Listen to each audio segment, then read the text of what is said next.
gusto de presentar al doctor Pérez, quien es médico residente tercer año del Hospital Nacional Arzobispo Loaiza.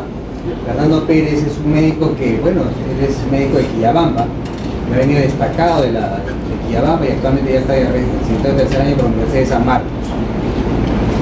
Él en la actualidad va a hacer un caso clínico, creo que es el caso clínico frecuente, pero que tiene mucha relación con el tema de hoy día. Después de esto, tengo a presentar el caso clínico que se me encargó para hoy esta noche. Tiene que ver con el tema de hígado graso. Es un caso que hemos tenido el año pasado en el Hospital Loaiza y va a dar lugar a la discusión del tema de esta noche. Es una paciente cuya sigla se ve ahí, procedente de Chimbote, radicada actualmente en Lima, mujer de 48 años, ocupación comerciante. Entre sus antecedentes de viaje de último año, reporta un viaje a Cajamarca en abril de 2014, ¿no? Ella llega al consultorio de endocrinología el 15 de junio de 2014, referida de cirugía general, con un tiempo de enfermedad más o menos de 4 meses, caracterizado por dolor abdominal, difuso tipo cólico en hipocondrio derecho, asociado a ingesta de comidas generalmente, de tipo grasa. 2 meses antes del contacto con nosotros, cursa con un episodio de cólico intenso en hipocondrio derecho, por lo que acude de emergencia al Hospital Loaiza. Entre sus funciones biológicas, su apetito estaba disminuido, la sed estaba conservada, la orina estaba colúrica hace más o menos 2 meses, las deposiciones eran de un ritmo diario, el sueño estaba conservado, el peso aumentado en 5 kilos más o menos en 2 meses. Un mes antes del ingreso, estuvo ella por consultorio de cirugía, donde le diagnostican litiasis vesicular, es referida para devolución a nuestro consultorio para evaluación prequirúrgica, para los casos respectivos quirúrgicos. Entre sus antecedentes, los patológicos, ella es hipertensa, hace 3 años. Ella es hipertensa desde hace 3 años, tratamiento con enalapril, 10 miligramos, es diabética, también de diagnóstico hace 3 años, tratamiento con metformina 850 miligramos con el almuerzo y la cena. Es el tratamiento regular y tuvo un último control 6 meses antes del contacto con nosotros. Estuvo hospitalizada 2 meses antes en emergencia, en observación, justamente por un cuadro doloroso abdominal. Entre los antecedentes familiares, refiere madre y hermana con diabetes mellitus, ¿no? Entre los personales, cirugías previas no tenía, tampoco habla de parasitosis, ni accidentes, transfusiones. Refiere a alergia a sulfas, entre los hábitos nocivos, consumo de alcohol, pero de tipo bebedor social, niega consumo de tabaco. Y medicina de uso frecuente, Plidan, básicamente por el dolor abdominal que observaba cada vez que tenían los cólicos abdominales. Entre los ginecológicos, 4 gestaciones, 3 partos, 3 niños y un fallecido, ¿no? Antecedentes de macrosomía fetal en el segundo y tercer producto de la gestación. La fecha última regla el 24 de abril del 2014.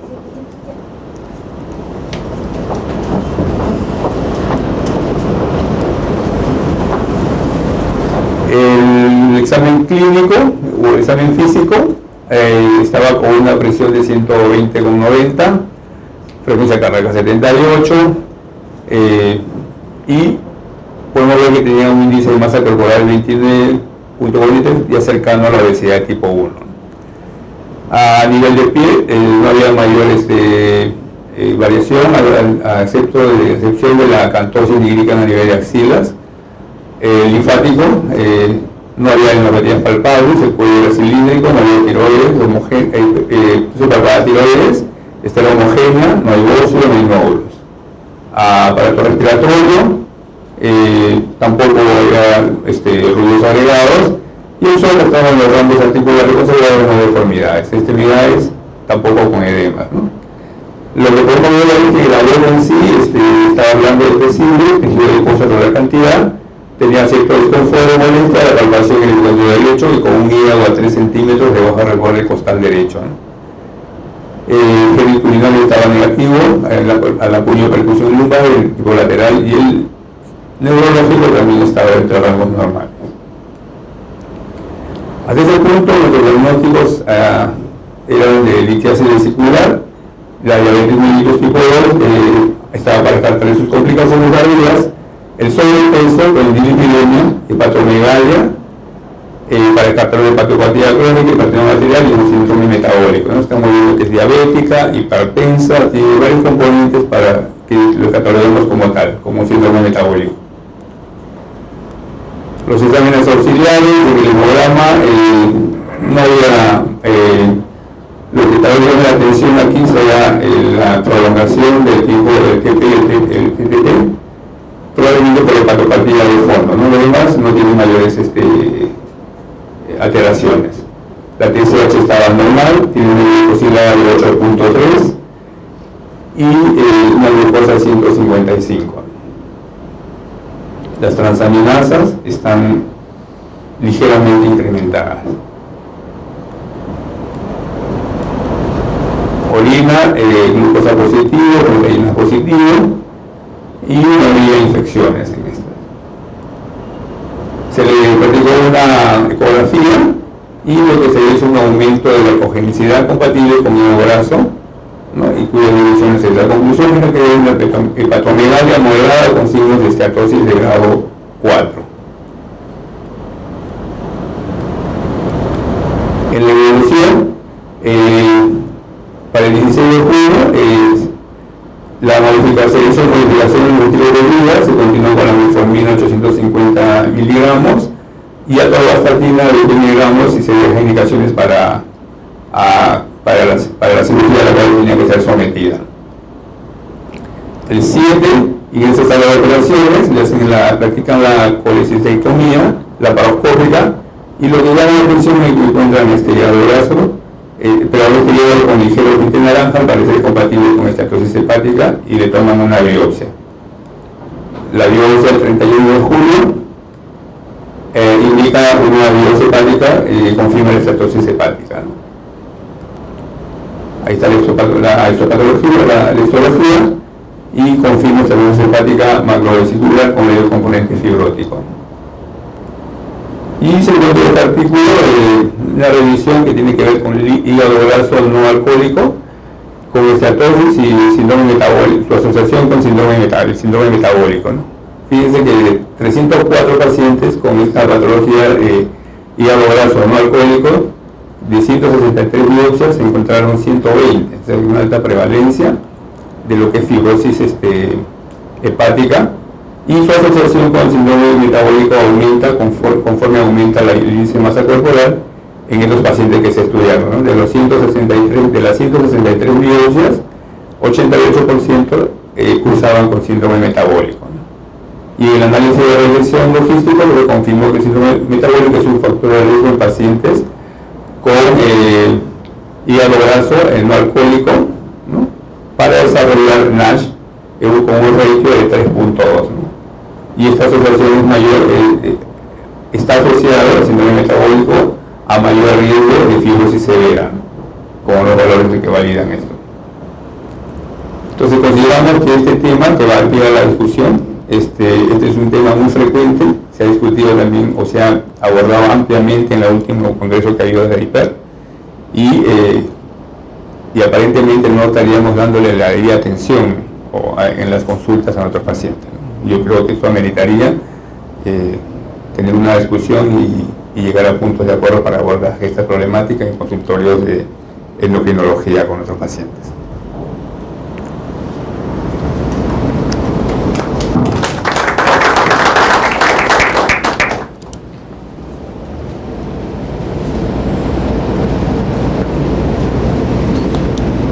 ¿Alguna pregunta? Si tuviesen alguna pregunta.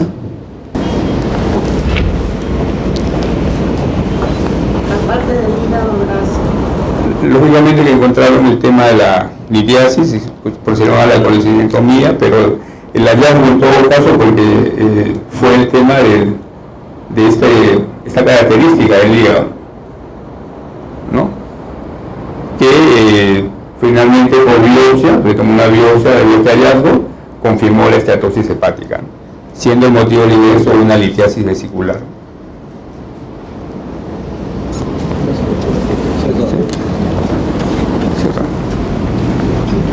Buenas noches. Buen caso, interesante. Lo que yo quería era preguntarle qué motivó que le hagan la biopsia hepática.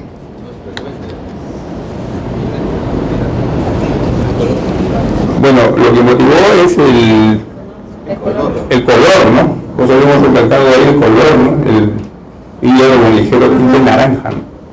Que no es característico, ¿ven? Entonces se vio por conveniente ya en el intraoperatorio biopsiar ese hígado para ver a qué es esa característica, y se confirmó que era una esteatosis hepática.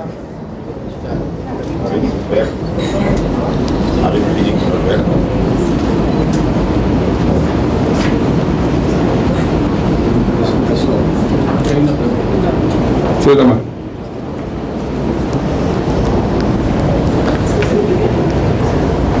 Bueno, en realidad este es un tema que vemos frecuentemente en consulta, ¿no?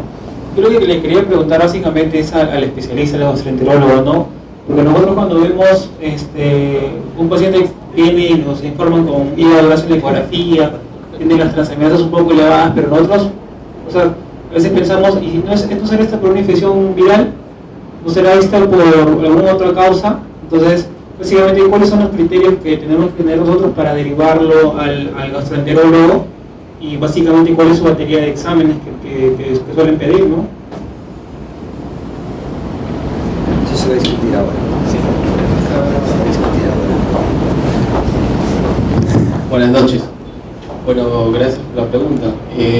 Bueno, en realidad, como ustedes saben, pues en el tema del hígado graso no alcohólico hay factores asociados, factores primarios y factores secundarios.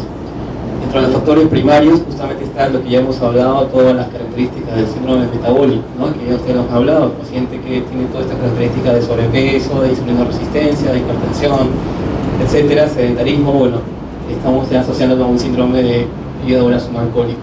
Y después, de forma secundaria, el antecedente se ha tomado ingesta de medicamentos, ¿no? Bueno, así lo nombró, no hay antecedente de ingesta de medicamentos. Pero más allá de ¿cómo se llama?, de tener todo este enfoque en el cuadro clínico del paciente, sí es verdad, nosotros tenemos que descartar, digamos, que no haya otras hepatopatías, otras etiologías que puedan producir hepatopatía crónica, y dentro de ellos en el estadio de hígado graso, como por ejemplo las enfermedades virales, las enfermedades autoinmunes, las enfermedades por depósito, las enfermedades metabólicas como la deficiencia de fosfatidiltriptina. Por eso que todo paciente que está en el estudio de un hígado graso es obligatorio descartar que no tenga virus de hepatitis B, hepatitis C, que se le haga un estudio de saturación de transferrina para descartar hemocromatosis. Claro está que no es una causa frecuente de utilizar con monotetrexina, enfermedades autoinmunes. En realidad, toda esta batería de exámenes debe de hacerse a un paciente previo, obviamente, para acercarnos a la etiología de que se trata de un hígado graso. De hecho, está que en el caso de la paciente que nos han presentado la ecografía, digamos, el perfil hepático, donde destaca una relación de TGP sobre TGO mayor, ligeramente mayor, ¿no? Pero se acerca más allá, el tema del sobrepeso, ya obesidad, porque está en 29.8, ¿no? Entonces nos acerca que realmente se trata pues, de un hígado graso, ¿no? De hecho, las guías dicen que hasta hoy en día el diagnóstico siempre es histológico, ¿no? No hay otra cosa que reemplace al hígado graso. Lo que sí, dentro de la evaluación, ya cuando tenemos al paciente con este diagnóstico de hígado graso, hay que ver cuál es el estadio, y de hecho existen, más allá de la biopsia, métodos muy invasivos que nos pueden llegar a permitir, si solamente estamos en una etapa de hígado graso, una estatosis o una esteatohepatitis, o por ahí estamos un poquito más allá de un grado de fibrosis, ¿no? Entonces eso quizás la doctora nos va a explicar un poquito mejor el tema. No sé si...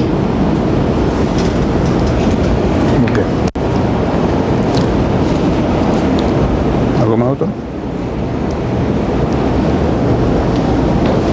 ¿Sí? Considero que la discusión se va a dar justamente por el tema que vamos a tratar más adelante.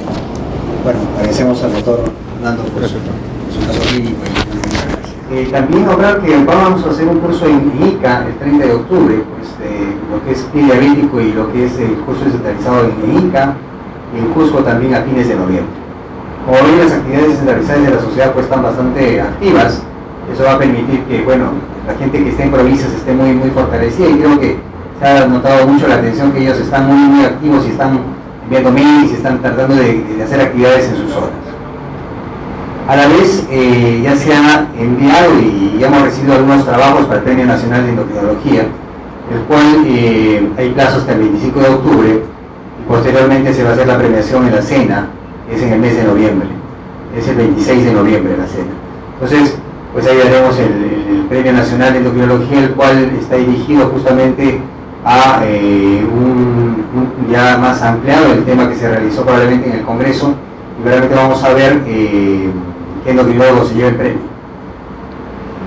Para terminar, yo creo que es muy importante también hacer mérito a lo que mandó el doctor Villena. El doctor Fausto Garmendia ha recibido la medalla de oro Hipólito Unanue, y yo creo que es un reconocimiento para todos nosotros los endocrinólogos por el ardua labor que ha llevado, y creo como ejemplo para los endocrinólogos jóvenes, porque yo creo que siempre uno tiene que tener pues a alguna persona como objetivo. Yo creo que el doctor Fausto Garmendia no tenemos la oportunidad de haberlo tenido hoy día, pero creo que merece un fuerte aplauso por el hecho que el doctor Garmendia ha recibido este premio tan importante. Bueno, yo quiero empezar, ya para dar las palabras al doctor Jaime Villena y empezar la reunión, es a las incorporaciones de hoy día, porque es cierto que las incorporaciones se van dando pues a través del año, pero empezaremos con la incorporación de la doctora Katy Manrique Franco. Por si acaso no es mi sobrina, ni mi prima, ni mi hermana, pero la doctora Katy Manrique es alumna de pregrado de la Universidad Peruana Cayetano Heredia, y ella es natural de Huancayo, y se tituló como especialista de endocrinología, ya que ella hizo su especialidad en la Fundación Jiménez Díaz de Madrid. Ella ya está titulada y es un tiempo de práctica de especialidad de 4 años también. En la actualidad, ella labora en el Centro Hospital Arzobispo Loaiza y también en la Clínica Internacional. Para nosotros, muchos de ellos la conocen desde pregrado, y bueno, y es muy reconfortante que regrese al Perú, porque ustedes saben que muchos de los que hacen rotaciones afuera, hacen residencia afuera, no vuelven a regresar al país. Entonces, yo creo que Katy Manrique Franco es muy bienvenida a nuestra sociedad, y yo creo que un fuerte aplauso para incorporarla conmigo en nuestra sociedad.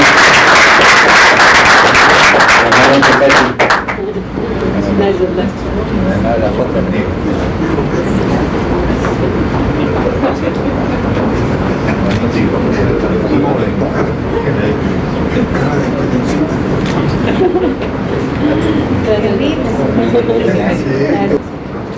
yo no tengo más que ya disertar con ustedes. Yo voy a dejar a cargo la sesión al doctor Jaime Villena, quien se encarga de moderar esta sesión. Científico pertinente.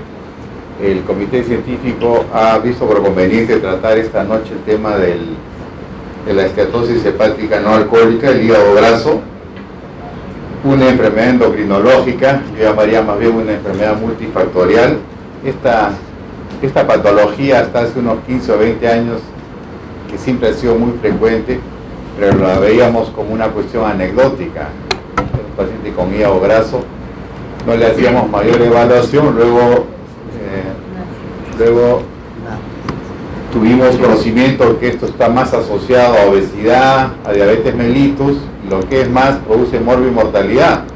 Tiene un curso evolutivo que va hacia la hepatitis, puede ir a la cirrosis, y actualmente es una de las causas principales de cirrosis, y finalmente puede terminar en cáncer de hígado.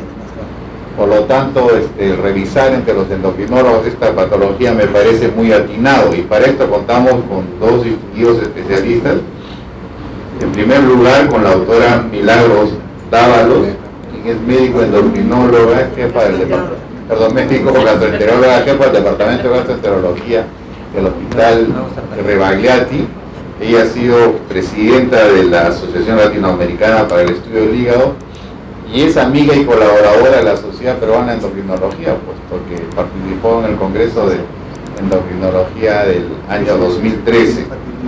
La doctora Dávalos va a tocar el tema actual de la fisiopatología y diagnóstico del hígado graso.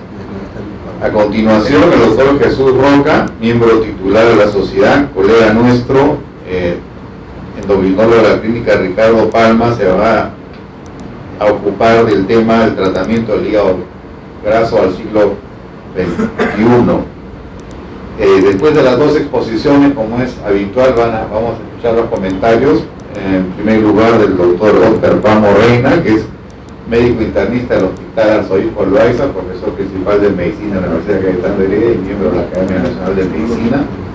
Él nos va a dar su punto de vista del internista sobre esta patología, y también contamos con la presencia del doctor Jorge Garavito, es médico hepatólogo del Servicio de Endocrinología del Hospital Loaiza y docente de la Universidad San Martín de Porres, para complementar con sus apreciaciones las notas que crea convenientes sobre esta patología. Voy a dejar en el uso de la palabra a la doctora Milagros Dávila y reiterarle nuestra presencia. Bueno, de todo, muy buenas noches. Agradecer la gentil invitación de la Sociedad de Endocrinología. El doctor Javier Díaz había coordinado, tengo entendido, con la sociedad para de alguna manera empezar a atender puentes, que es importante en el manejo de una enfermedad, como me acaba de mencionar el doctor, que realmente es multifactorial. Hablar de hígado graso realmente nos lleva a pensar que es un problema mundial. Bueno, yo realmente el sobrepeso que yo ostento, y quizá algunos probablemente no, pero los gastroenterólogos sí tendemos a engreírnos bien en general. Entonces, y en general tendemos a, a tener algunos un poco de sobrepeso. El sobrepeso es la principal causa de infiltración grasa del hígado. Esta infiltración grasa va a llevar a una inflamación progresiva y a fibrosis. El doctor, cuando mencionó el caso clínico, habló del color, y es cierto, en una laparoscopía, en una cirugía abierta, el hígado debería verse rojito, como el que todos estamos acostumbrados a imaginar o a ver, pero cuando este cambio de color va a determinar alguna patología, y ese color amarillo, que a veces con tinte naranja, no precisamente colestático, puede llevar a que esta infiltración grasa en el paso del tiempo lleve a ser fibrosis y posteriormente a cirrosis. En general, el hígado graso solamente se refiere, como conceptualmente hablando, a la presencia de grasa dentro del hígado. Normalmente podemos tener grasa en el hígado, hasta un 5% se considera normal. Cuando supera ese 5%, recién vamos a hablar ya nosotros de infiltración grasa importante, que va a dar una imagen radiológica, ya sea en la ecografía, en la tomografía o en la resonancia. Puede dar un cuadro clínico en el cual voy a encontrar hepatomegalia. Pero el NASH, que es ya la inflamación, la esteatohepatitis no alcohólica, no la puedo diferenciar de ese hígado graso. Y la marcada diferencia es la presencia de inflamación lobular y sobre todo de fibrosis, que es la que va a llevar hacia la cirrosis posterior. En cuanto a la epidemiología es variable, sabemos que hay una epidemia mundial de obesidad. El hígado graso se da en Estados Unidos hasta 20%, en algunas de ellas hasta 33% de la población. En Perú no tiene una data exacta, y voy a presentar algunos datos un poco antiguos acerca del sobrepeso y obesidad que hay en el Perú. Las personas delgadas no están exentas de esteatosis, puede darse en un 15% de ellas, y hasta 3% de este 15% puede presentar fibrosis progresiva. Obviamente, a mayor sobrepeso, a mayor grado de obesidad, la esteatosis se va a ir incrementando, la obesidad grado 1, grado 2 hasta 65% y en la 3 hasta 85%. La prevalencia de NAFLD en el mundo es variable. NAFLD la presencia de hígado graso es variable. Hay estadísticas de casi del 40% en Brasil, en China inclusive, donde todos podríamos tener la idea de que todos son delgaditos, no es tanto así, hasta un aproximadamente 15% en diversos estudios de China pueden darse. En la India también podríamos tener la idea de que los hindúes o las personas que son de la India son más delgadas, porque podríamos tener una imagen predispuesta para verlos, pero no, en ellos puede llegar hasta 32 a 33%. Japón igualmente, Corea y los Estados Unidos, ni qué decir, hasta 30%. Entonces, no es un problema de un solo país, es una tendencia mundial que tiene que ver con cambios alimentarios y cambios en estilo de vida. La prevalencia en general, no solamente estos son otros estudios en los cuales se analiza, y más o menos llega en algunas series hasta el 50% y en otras alrededor del 20%. Esto es en cuanto a prevalencia. En cuanto a incidencia, hay diversos estudios en los cuales se han hecho seguimiento de pacientes, y la incidencia puede ser tan baja como de 5 aproximadamente por cada 100.000 personas al año, como puede ser hasta casi 1.000 personas al año, dependiendo de la población que nosotros utilicemos. Antes de pasar, hay que reconocer que estos datos son muy variables. Esto está publicado ya en el año 2011 en el American Alimentary and Pharmacology, en donde los datos variables están en razón de que diferentes métodos diagnósticos han sido utilizados y métodos de seguimiento. Como ha mencionado alguno de las personas que me han antecedido, no me acuerdo quién, el doctor Jorge Garavito, el diagnóstico de hígado graso no tiene un marcador específico.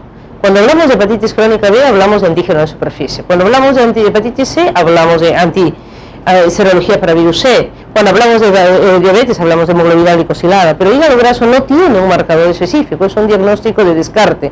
Y muchas veces esos estudios diferentes están dados porque o se ha utilizado ecografía solamente, o se ha utilizado ecografía más elevación de transaminasas, o se ha utilizado algún otro método diagnóstico.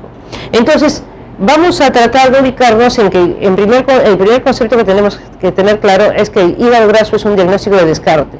Tenemos que descartar otras causas para poder llegar a este diagnóstico presuntivo. Este es un estudio que encontré bastante antiguo, del año 98, en donde hacían un análisis sobre la incidencia de obesidad femenina en diversos países de América Latina, y como ustedes pueden ver, casi en todos tenemos a mayor edad, mayor sobrepeso. ¿Será porque dejamos de hacer ejercicio? ¿Tenemos más actividades que hacer? Bueno, obviamente es diferente tener entre 15 y 25 años, en donde tenemos pues una tendencia natural y normal, tanto hombres como mujeres, a cuidar más del peso, que deberíamos mantenerlo con el paso de los años, pero evidentemente con la edad aumenta el riesgo de sobrepeso. Este es el mismo estudio en los que analizan que el sobrepeso es mayor en la zona rural que en la zona urbana, probablemente con los tipos de alimentación que se tienen a ese nivel. Ahora, el hígado graso no es solamente propio de la enfermedad metabólica. Cuando nosotros hablamos de otras enfermedades, por ejemplo las enfermedades autoinmunes que usan medicación que puede inducir el hígado graso, tenemos que el hígado graso se puede dar en enfermedades autoinmunes hasta un 20 a 60% de los pacientes que tienen hepatitis inespecíficas en biopsias de pacientes que tienen AR. Como vamos a ver en la siguiente lámina, este es un estudio antiguo hecho en pacientes con artritis reumatoide, donde el hígado graso se presentó hasta casi en la tercera parte de los casos que hicieron biopsia por AR, porque ellos utilizan esteroides. En pacientes con lupus eritematoso sistémico, por ejemplo, el hígado graso es aproximadamente la mitad de los casos en cuanto a diagnóstico clínico. Y en cuanto a diagnóstico con biopsia histológicamente determinada, el hígado graso está presente casi en la cuarta parte, en el 25% de casos de pacientes con lupus y que tienen alteración de pruebas hepáticas. O sea, no pensemos en hígado graso solamente en el gordito, sino en todas aquellas condiciones que utilizamos medicación que tiende a infiltrar el hígado. ¿Y por qué es importante el hígado graso y por qué tenemos que pensar en él? Porque en el Perú, este es un ACIS del año 2009, la cirrosis con sus diferentes causas ocupa el 6º lugar de causa de muerte. Cuando nosotros analizamos la transición demográfica que vamos a tener, si nosotros recordamos la clásica curva de la transición demográfica nuestra por los años 50 hasta los años 70, la pirámide poblacional estaba mayor en los menores de 20 años. Para el año 2009 ya cambia, ya empezamos a aumentar la cantidad de gente entre 20 y 64 años, y ni qué decir que aumentan los más de 65, ni qué decir en la población asegurada, que sabemos que vemos más gente mayor. Pero ya ahorita, para 2015, 2020, 2025, 2030, ya la curva va a cambiar. Y por tanto las enfermedades crónicas, si hemos dicho hace un rato que con el aumento de edad aumenta el sobrepeso, aumentan las enfermedades crónicas, aumentan diversas patologías que van a requerir medicación que puede inducir esteatosis, vamos a tener realmente un gran problema en el futuro, no solamente en los países industrializados, sino en el nuestro también. Y cuando nosotros analizamos ya la estadística a nivel nacional, por lo menos en nuestra unidad, que es quizá es la más grande que tenemos, y tenemos hospitalización, la epidemiología también ha cambiado. Este es un estudio publicado en el año 2007 en la revista de Gastroenterología del Perú por nuestro grupo, en donde el hígado graso, por aquí está hepatitis alcohólica aparentemente ocupaba el 2.5%. Virales y alcohol se llevaban casi el 50% de casos. Esto es el año 2007, casos que hospitalizamos entre el año 2000 y 2004-2005. Pero miren cómo ha cambiado para el año 2014 y 2015. El hígado graso no alcohólico como causa de cirrosis hepática es casi la tercera parte de las causas de cirrosis hospitalizados en nuestra unidad. Y cuando nosotros analizamos hepatocarcinoma, que está aumentando su estadística, también tenemos un buen porcentaje de pacientes que llega a ser el 20%, en los que los hepatocarcinomas el carcinoma hepatocelular primario de hígado está asociado a hígado graso en 1 de cada 5 pacientes. Entonces, no hay que pensar que la cirrosis es solamente igual alcohol, es solamente igual virus. También el hígado graso, como vamos a ver en las algunas estadísticas posteriores, es una causa importante y tenemos que pensar. Y es importante porque si el paciente cirrótico empieza a descompensarse, ¿qué es lo que a ustedes les pasa y nosotros vemos? A pacientes diabéticos que después se debutan con hemorragia variceal, o pacientes que aparentemente estaban estables y encontramos alteración de transaminasas. Si el paciente se descompensa, ya sea por sangrado varicial, ascitis o algún cuadro de encefalopatía, su mortalidad va a ir incrementándose. Si el paciente permanece compensado, se va a morir mucho menos, pero igual se va a morir más que otros. Pero si se descompensa en el camino, la diferencia en mortalidad es notoria. Por eso es que tenemos que sospechar y diagnosticar tempranamente. Lo que sí sabemos es que la mayoría de casos de NASH están asociados a resistencia a la insulina y a síndrome metabólico. Y aquí viene un escenario. Como es un diagnóstico de descarte, tenemos que estar seguros que no hay otras causas. Y aquí viene lo socialmente aceptado. Tenemos una gran propaganda, o hemos tenido en los últimos 10 años y más en los últimos 5, una política nacional y mundial a proscribir el tabaco, ¿no? El tabaco produce cáncer, el tabaco te produce cáncer de lengua, entonces ya la gente que fumaba ya no fuma o fuma menos, o tiene. Pero nadie le hace propaganda al alcohol. También somos proactivos respecto al consumo de alcohol. Hacemos día de ceviche, día del pisco, día del pollo a la brasa, día de todo. Estimulamos al día de patas, a una serie de condiciones que estimulan el consumo de alcohol. Y eso en el consumo de alcohol tiene que tenerse en cuenta, porque la dosis tóxica de alcohol en mujeres es más de 20 gramos al día. 20 gramos de alcohol están en 2 latitas de cerveza, o en 2 copas de vino. Una mujer ya superó. Si se toma más de eso, y quizá alguna vez ha tomado un poco más de eso en alguna circunstancia particular, ya estaría por encima de la dosis potencialmente tóxica. Y si es varón, aquí yo he puesto 30, pero realmente es 40, porque es variable. Entonces imaginemos a un empresario exitoso de más o menos 40 años, con antecedentes familiares, sobrepeso, que se engría bien y cierra sus negocios tomando alcohol. Entonces ya no es un factor, ya son 2 factores. Y si tiene probablemente factores metabólicos de base o genéticos, va a desarrollar o va a ser enfermedad hepática, probablemente mixta, pero no podemos diferenciar cuál es. Evidentemente, el hígado graso tiene que ver con la insulina resistencia fundamentalmente, y esto con la obesidad visceral. Pero tiene que haber una condición basal, una condición genética de disfunción mitocondrial que predispone al estrés oxidativo y a la formación o a la presencia de citoquinas proinflamatorias, y probablemente un perfil inmunológico, porque la grasa lo que va a causar es peroxidación lipídica, y esa peroxidación lipídica puede causar muerte celular, y esa muerte celular va a exponer antígenos intracelulares normalmente ocultos, y eso es lo que va a desencadenar en personas susceptibles el daño inflamatorio progresivo. No voy a extenderle mucho en esto porque ustedes lo saben mejor que nosotros, los gastroenterólogos, todo el mecanismo que ocurre dentro de la célula hepática como metabolismo de la insulina, del glucagón y de otras hormonas que se necesitan para el metabolismo de carbohidratos y de lípidos. Pero lo concreto es que para que exista hígado graso tiene que haber un primer evento, es decir, la susceptibilidad que lleva a la infiltración grasa del hígado. Pero para que este daño se convierta en un daño progresivo que lleve a la fibrosis progresiva, tiene que haber un segundo evento, lo que se llama el segundo hito, segundo golpe, que aumenta el daño y que hace que la persona progrese hacia la enfermedad hepática progresiva.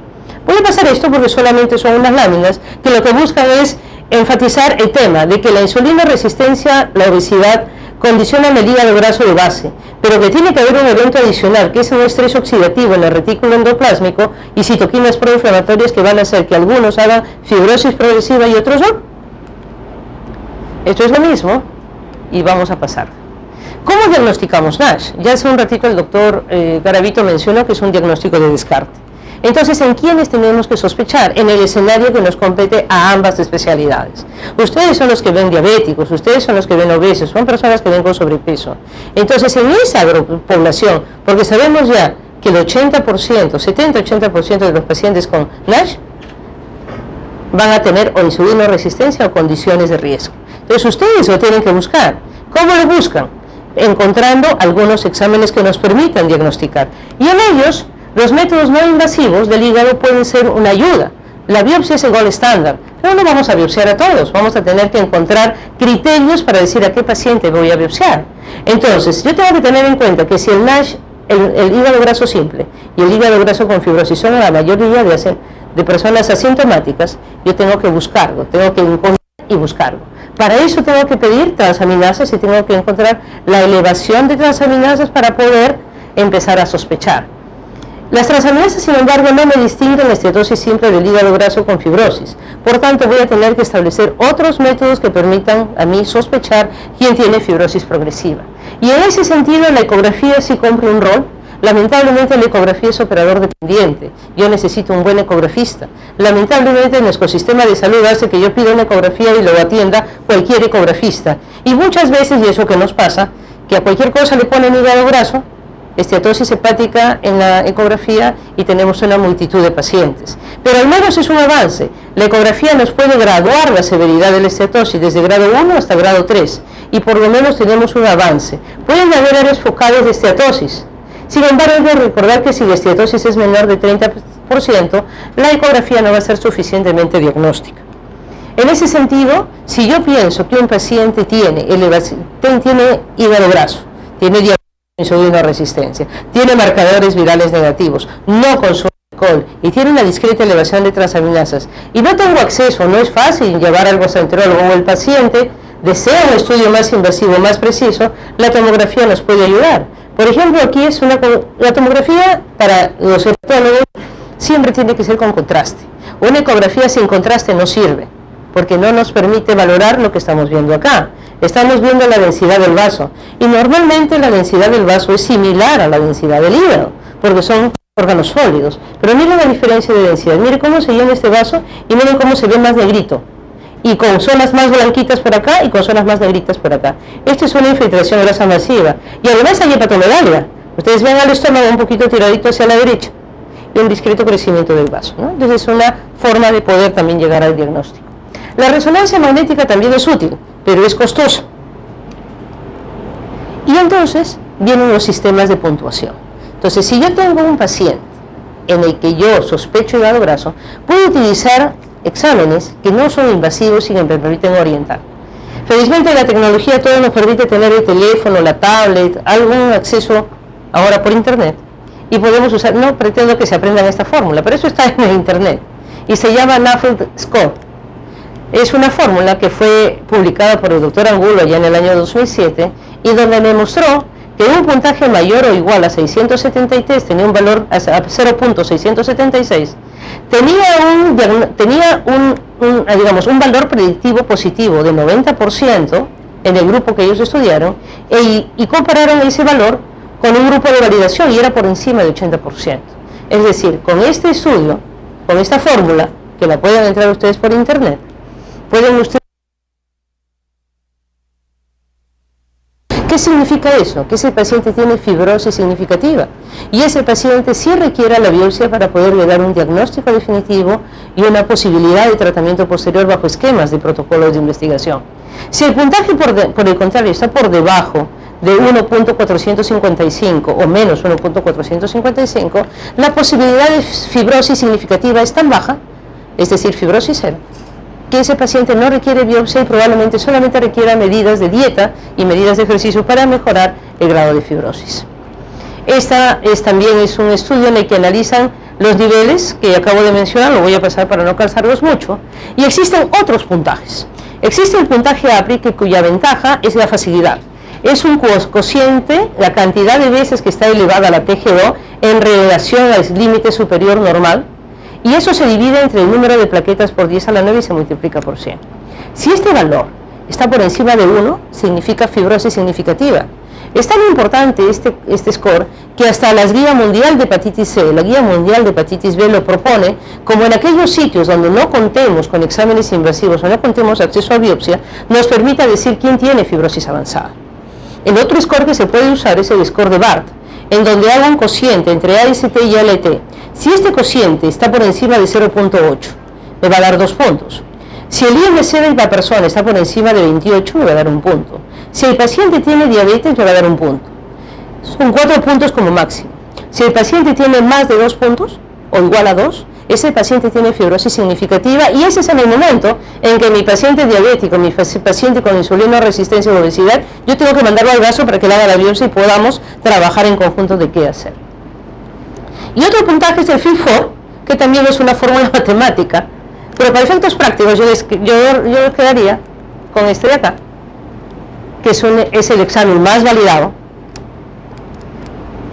por la facilidad del APRI, si quiero saber si alguien tiene fibrosis avanzada y cirrosis, como los más importantes si yo quiero tener una ayuda en el consultorio de manera rápida, y si tengo acceso obviamente a internet, ¿no? Porque o a un sistema, ya sea el Liver, o ya sea el Hipócrates, o ya sea cualquier otro acceso que me permita hacer cálculos fácilmente en el teléfono o en la tablet. ¿Y por qué es importante definir enfermedad hepática avanzada?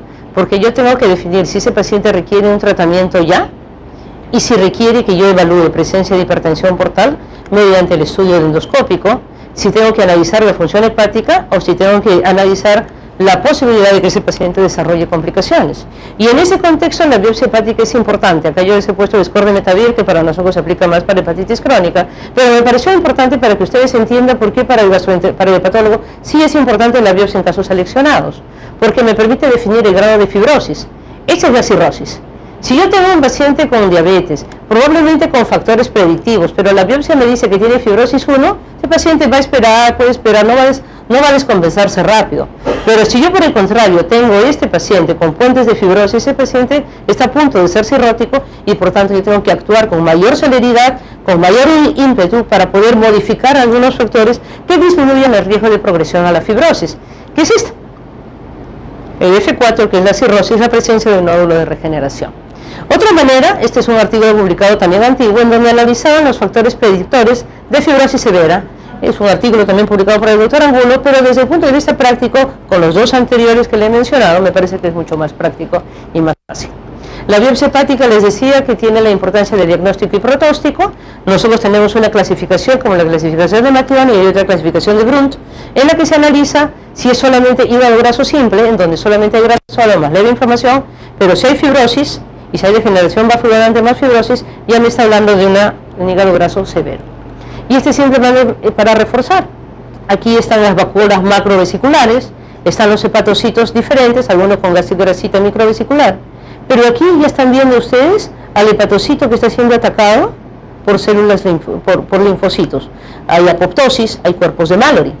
Y a lo que no queremos llegar es a esto. Esta es una vena centrolobular, estos son la malla reticular que debería estar acá, que debería permitir la oxigenación adecuada de los hepatocitos, y que eso está reemplazada por esta malla de fibrosis, que es lo que va a llevar a la cirrosis progresiva. Eso nos va a llevar a la terapia, que no voy a hablar, pero solamente quería enfatizar que no existe una terapia definida. Hay que cambiar el estilo de vida, es decir, tenemos que hacer un poquito de dieta, no engreírnos tanto a la hora de almorzar o a la hora de desayunar o de cenar, y hay que evitar o tratar las condiciones de riesgo, porque al final el médico es que en esta multitud de conocimientos va a tener que evaluar qué tratamiento le voy a dar a mi paciente teniendo en cuenta los costos económicos, la calidad de vida, el soporte social, etcétera, y eso necesidad yo la tengo que contemplar con el grado de progresión que tiene este paciente, para poder encontrar un equilibrio terapéutico adecuado y poder lograr que el paciente no llegue a la cirrosis en forma rápida. Muchas gracias por su atención.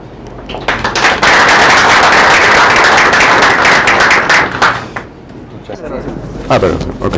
Agradezco mucho al comité organizador de la sociedad por invitarme. Entonces, últimamente ha habido mucha información sobre lo que es la esteatosis hepática. Vamos a unificar esos conceptos y luego vamos a ver cómo es el tratamiento actual y luego cuál es el tratamiento futuro, qué es lo que se viene en estos próximos 5 o 10 años sobre este tema. Ok, observen ustedes de que, si bien es cierto, la enfermedad hepática grasa no alcohólica es una expresión hepática de lo que es el síndrome metabólico, lo importante es de que este problema puede suceder en cualquier etapa de la evolución de la diabetes. Es decir, puede haber en el mismo paciente diabético, puede estar en el prediabético, en el paciente con síndrome metabólico o simplemente en una persona obesa, evidentemente que tiene una base de resistencia a la insulina. Ese es el primer concepto importante. El segundo concepto que tenemos que tener presente para nosotros tratar eficazmente a nuestro paciente es de que, basado en todos estos problemas fisiopatológicos que se ha mencionado, la primera parte, es decir, la simple esteatosis hepática, prácticamente es un observador. nos sirve a nosotros como un marcador importante de síndrome metabólico, pero no causa mucha morbilidad. Pero cuando ya estamos ante un NASH o hay buena parte de fibrosis en esta esteatosis hepática, pues se vuelve una enfermedad primaria, independiente prácticamente, con una severa agresividad, y la mortalidad por enfermedad hepática primaria pues aumenta prácticamente 10 veces, y el riesgo de tener diabetes tipo 2 o enfermedad cardiovascular se incrementa al doble. Segundo concepto, lastimosamente es bien complicado poder saber cuál es cuál, pero la sospecha clínica es importante y a veces tenemos que recurrir a la biopsia hepática para definir si debemos tratar en forma intensiva a nuestro paciente. Tercer aspecto importante, como ya mencionó la doctora Ábalos, este problema puede evolucionar a cáncer. Entonces, no solamente a fibrosis, a cirrosis hepática, sino también a cáncer hepatocelular. Y eso representa la expresión de una severa agresividad de este problema, un gran estrés oxidativo a nivel del retículo endoplásmico, a nivel de las mitocondrias, y como se mencionó en este estudio japonés, por ejemplo, la cuarta parte de los pacientes que tenían carcinoma hepatocelular pues estaba asociado el NASH, pero estos pacientes que tienen pues cáncer hepatocelular asociado a NASH, pues observen, comparado a los pacientes que no tienen NASH, pues evidentemente el riesgo cardiovascular está incrementado. La mayoría son obesos, tienen dislipidemia, son diabéticos, hipertensos, etc. Pero esta enfermedad no solamente se limita al hígado, lanza hepatoquinas, lanza moléculas inflamatorias prácticamente a todo el sistema corporal, e inclusive hay otros órganos que se ven afectados de cáncer. Es otro concepto que tenemos que tener. Si tenemos un paciente afectado de NASH, tenemos que evaluar también la presencia de neoplasias, por ejemplo a nivel colorectal. Por ejemplo, los pacientes que tienen enfermedad hepática grasa no alcohólica tienen más riesgo de tener neoplasias benignas y también de neoplasias malignas, sea varones o mujeres. Entonces, la presencia de NASH o de simplemente enfermedad hepática grasa, pues obliga también a la evaluación endoscópica en estos pacientes para buscar estos problemas. Como también se mencionó, el riesgo cardiovascular. Los pacientes que tienen esteatosis hepática o NASH, pues, y si son diabéticos, pues vean que el riesgo de tener problemas coronarios, cerebrovasculares, enfermedad arterial periférica, pues es mayor en los diabéticos afectados de esta condición. Entonces, un diabético que de por sí ya tiene riesgo de tener estos problemas, si tiene enfermedad hepática grasa, pues su riesgo se incrementa mucho más.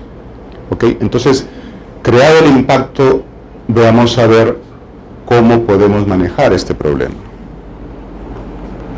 Muy bien, la doctora Helen Hobbs ha evaluado, ha reunido una gran cantidad de pacientes afectados con esta condición y ha tratado de buscar qué genes están comprometidos y observen que sí, efectivamente hay muchos genes, sin embargo hay uno de ellos muy importante que se localiza a nivel del cromosoma 22 y esto corresponde a la expresión de una proteína muy importante que es el PNPLA3, que en realidad es el que nos da el fenotipo del NASH, de la enfermedad hepática grasa. Es decir, personas que tienen mayor expresión de estos genes, pues van a tener una mayor severidad de este problema, y el inverso también sucede.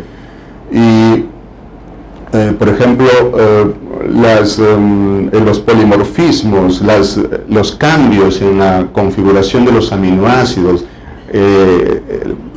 por ejemplo, a nivel de la isoleucina con la metionina, a nivel de este aminoácido, pues produce una mayor posibilidad de que se almacene grasa en el hígado de estas personas.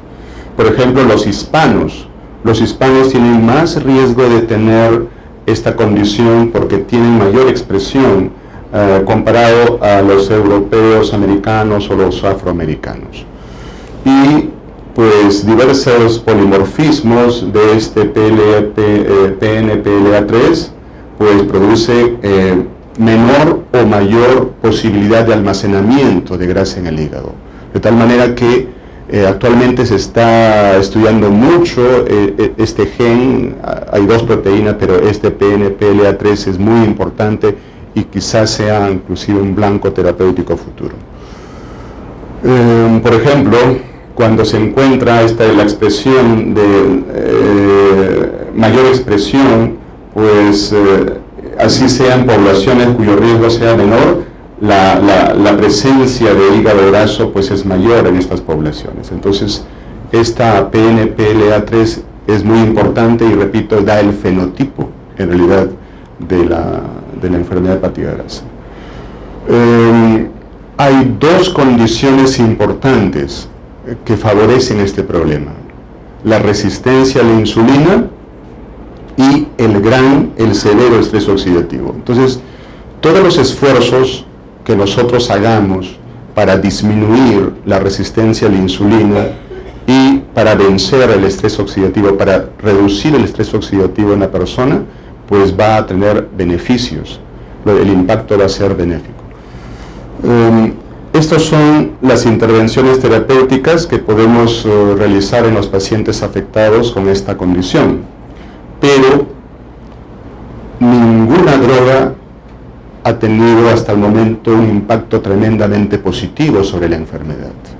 Pienso yo, con la información que tenemos a la mano, que la combinación de fármacos, en este caso venciendo la resistencia a la insulina y mejorando, disminuyendo el estrés oxidativo, va a ser, digamos, la terapia más efectiva.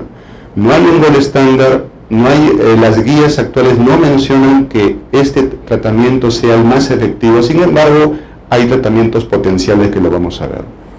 Lo que sí están de acuerdo los expertos en el tema es que toda la condición en la cual se disminuya el peso del paciente, pues da los mejores resultados. No podemos usar fármacos siempre que el paciente no baje de peso, no va a dar muchos resultados, el impacto no va a ser el mismo. Entonces, primero cambiar el modus vivendi de la persona, y en ese contexto pues el ejercicio es vital. El ejercicio disminuye los niveles de transaminasas, pero no ha demostrado cambios histológicos. Algún grado de reducción en la fibrosis en algunos trabajos se da con el ejercicio intenso, no el ejercicio moderado, sino el intenso, pareciendo, y los autores mencionan que parece que el ejercicio intenso estimula otras vías, inclusive desconocidas, que mejoran la presencia, el almacenamiento de grasa en el hígado. Sin embargo, basta una reducción de 7% del peso corporal para que haya una reducción importante a nivel inflamatorio de transaminasas en los pacientes afectados. Estas son las drogas, y hay muchas que están en estudio, fase 1, fase 2. Probablemente vengan más. Los más conocidos y los más prometedores son la pioglitazona, está en estudio y hay trabajos pero pequeños, y el liraglutide. Curiosamente no está, está también trayendo nuestra escena, pero así lo menciona la literatura. La pioglitazona y la liraglutide son los más prometedores, porque son fármacos que conocemos, que manejamos también y que lo usamos para los pacientes con diabetes tipo 2. ¿Ok? Y los nuevos agentes potenciales para el tratamiento de esta condición pues están acá. Repito, los más prometedores, los que más datos benéficos nos han dado, es la pioglitazona y la vitamina E como antioxidante importante. fármacos que prometieron pero que dieron malos resultados, pero aún así no podemos dejarlo de lado, la metformina, las estatinas, los bloqueadores de la angiotensina 2 y otros con, digamos, beneficio incierto como la pentoxifilina. Ok, la metformina dio mucha promesa cuando hubo regresión del NASH, pero en animales. Cuando se hizo estudios en humanos, pues simplemente se vio que la metformina al cabo de unos meses reducía en forma así interesante las transaminasas, pero no se ha demostrado con la metformina una reducción, una regresión histológica, una mejoría histológica del problema. Y ahí está entonces el punto flaco con la metformina. No ha demostrado en estudios, digamos, con cierto grado de pacientes, que haya una regresión histológica, una mejoría histológica. Sí hay reducción de las moléculas inflamatorias, también de las transaminasas, pero no cambios histológicos importantes. Por eso la metformina no es un tratamiento de primera elección para el manejo de este problema, pero sí serviría como tratamiento coadyuvante para vencer la resistencia a la insulina, o más aún si el paciente es diabético, pues mejora todo el problema inflamatorio, etc. Con la pioglitazona sí ha habido una respuesta importante.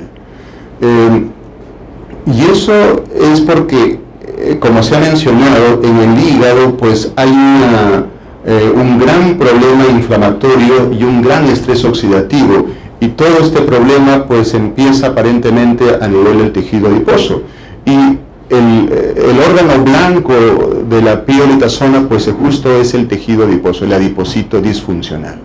Entonces, basado en esto pues había más esperanzas con esta droga, y efectivamente la pioglitazona es una droga que interviene en la transdiferenciación del preadipocito a un adipocito sensible a la insulina, pero no solamente eso, y acá hay algo importante que es propio de la pioglitazona, sino que también la pioglitazona es capaz de impedir el paso de preadipocito a fibroblasto, y por esa razón, por lo menos teórica, se especula que los beneficios se han dado.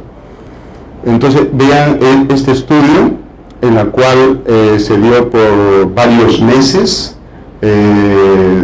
36 meses exactamente, pioglitazona 45 miligramos a los pacientes afectados de esta condición, y vean que hay disminución de todos los parámetros histológicos, la esteatosis, inflamación, balonamiento e inclusive la fibrosis. Aquí se puede ver mejor cada uno de los parámetros histológicos propios de la enfermedad hepática grasa. Pues vean la esteatosis. En los pacientes con placebo, a los 18 meses se les dio pioglitazona, y estos pacientes pues disminuyó el almacenamiento de grasa. Y en los pacientes que recibieron pioglitazona pues lo mantuvieron por 36 meses, y vean que se mantuvo la regresión de la esteatosis en forma importante. Los cambios inflamatorios también hubo en los pacientes con pioglitazona, el balonamiento y la fibrosis, aunque en menor cuantía este último, pero en general hubo buena respuesta, lo cual le sirve a la pioglitazona para ser más o menos una especie de gold estándar, pero todavía no tan importante. Faltaría un estudio más amplio, pero es lo más esperanzador que tenemos hasta el momento, la pioglitazona. Muy bien, la vitamina E, que es el alfa-tocoferol, poderoso antioxidante, ya había señales importantes tras la administración de esta vitamina en pacientes con hepatitis C. Se vio en pequeña muestra de pacientes afectados con esta condición que había regresión del almacenamiento graso y también de los parámetros histológicos. Se dio, por ejemplo, esta vitamina en ratas, y efectivamente hubo también disminución de los marcadores inflamatorios, tanto en ratas delgadas como obesas, y los patrones histológicos, tanto en ratas delgadas como obesas, pues afectadas con esta condición, pues regresionaron. Y lo que le valió la vitamina E es ser, digamos, una especie de tratamiento coadyuvante a la pioglitazona, es este trabajo, en la cual compararon pioglitazona con vitamina E y placebo, para ver cuál era mejor, y evidentemente la pioglitazona, dado en 30 miligramos, pues fue el que salió más ganancioso, pero vean, la vitamina E también tuvo su beneficio a nivel de la esteatosis, a la inflamación lobular, el alargamiento hepatocelular e inclusive la fibrosis. Si bien es cierto, no tuvo los mismos resultados que la pioglitazona, comparado al placebo, la vitamina E lo superó notablemente.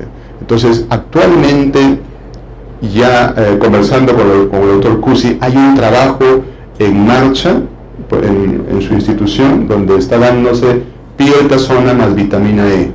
Hay un trabajo piloto donde se dio vitamina E más pioglitazona, pero no dio buenos resultados, pero fue un trabajo muy pequeño. En cambio, acá se está dando por mayor tiempo y por supuesto con una mayor cantidad de pacientes. Entonces, esperaremos los resultados.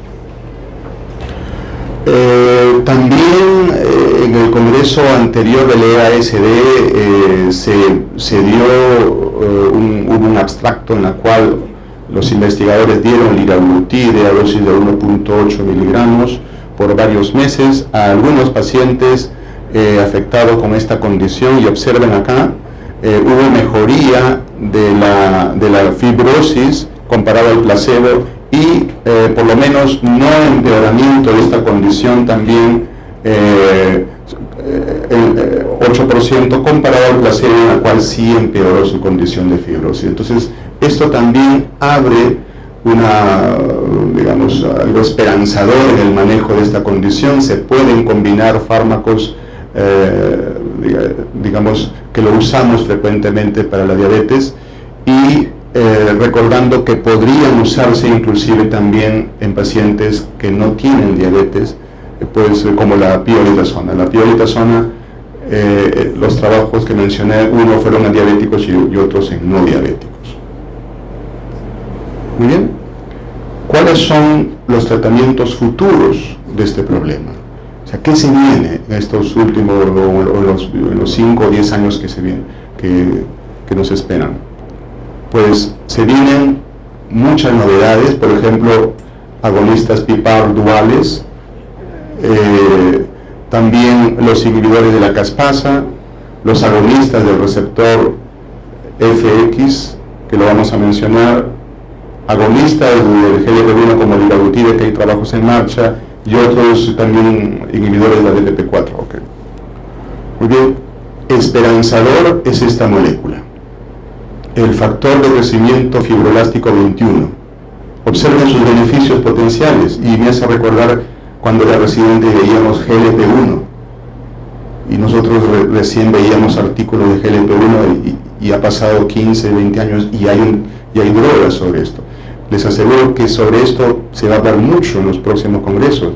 El factor de crecimiento fibroelástico 21 no solamente baja de peso, aumenta la captación de glucosa, baja los triglicéridos, mejora la sensibilidad a la insulina, baja el glucagón, mejora el perfil lipídico, aumenta el gasto energético, favorece la utilización de grasa, es decir, potencialmente es una hormona que puede ser un blanco terapéutico tranquilamente para el tratamiento de la diabetes tipo 2 y para esta condición. Otros es los agonistas del receptor falsenoide X. Los ácidos biliares pues se unen al receptor falsenoide X, y el prototipo de esto es el ácido obetacólico, que produce, al activar estos receptores, pues disminución del estrés oxidativo, aumenta la captación de la glucosa a nivel de tejidos periféricos, bloquea la lipogénesis y también la gluconeogénesis. Entonces, hay mucha esperanza también en estos fármacos. El OCA se llama, pero el único punto flaco es que eleva los niveles de colesterol y sus fracciones. Observen, no solamente eleva el LDL, también disminuye el HDL. Entonces habría que evaluar trabajos respectivos sobre problemas coronarios o cardiovasculares para tenerlos en consideración, pero es muy prometedor porque ha demostrado en estudios experimentales regresión histológica del NASH. Los análogos de las hormonas tiroideas también tienen su lugar. Hay muchos análogos como el T2, el TRIAC y estas otras sustancias que pueden ser capaces de disminuir el almacenamiento de triglicéridos y de otras grasas como las ceramidas aquí en el hígado, y esto pues es muy esperanzador porque también a la par baja de peso en los pacientes y bajarían los niveles de colesterol. Esto sí es muy esperanzador. Son las tres últimas diapositivas. Los agonistas de la adiponectina. La adiponectina es una hormona vital para la progresión del hígado graso a NASH. Si bien es cierto, no se sabe cuáles son las condiciones o por qué una persona puede progresar, hay una base genética de por medio. Lo que sí se sabe es que se han encontrado niveles bajos de adiponectina en los pacientes que progresan a NASH, y parece ser que es el disparador de todo el problema de estrés oxidativo y proinflamatorio que sucede en el hígado. Entonces, la activación del receptor de adiponectina pues puede ser capaz de mejorar el metabolismo lipídico de la glucosa y, por otra parte, bloquear los mecanismos apoptóticos que sucederían a nivel general, pero también a nivel del hepatocito. Y se está viendo actualmente, tratando de identificar mediante la inflamación del receptor de adiponectina, qué agonista del receptor de la adiponectina sería el más eficaz para activar el AMPK y otras moléculas que tienen que ver con el depósito de grasa en el hígado, también con la identificación de agonistas PPAR que sean capaces de activar el receptor de adiponectina, y también cuál sería la mejor forma de medir adiponectina en la sangre para su uso, digamos, desde el punto de vista clínico. Por último, la microbiota intestinal. La microbiota que está de moda. Efectivamente, es un órgano endocrino aparte, quizás en el futuro sea el noveno, ya no el octeto, sino el nonano participante en la fisiopatología de la diabetes tipo 2.